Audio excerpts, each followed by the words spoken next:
İlaha hikmetin köptür, biley depmu bilelmeymen. Özüңdin bolmasa rahmet, özüm yığlap külelmeymen. Külermen dep ümit kılsam, kalarmen gahid yığlap. Turup birden bolur işni, marap tursam körelmeymen. Özüm kıldım, özüm bildim, digen birli cehalette. Özüңdin bolmasa rahmet, bazardın mu kilelmeymen. Birip keldim fakat birla Herem Mekke Medine'mge.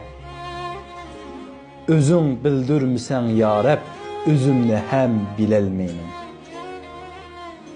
Ecep aciz iken bende, cini bolgan bilen tende. Özüň yetküzmisen ya Rab, baray dep mu baralmaymen. Tinimning saklıqı bilsem, senin fezli keremiňdir. Özüňdin bolmasa saklyk, tinimni sak etelmeymen. Özüňniň kudreti bille, közüm açtım bu alemge. Özüň ep ketmisen ya Rab, kitey dep mu kitelmeymen.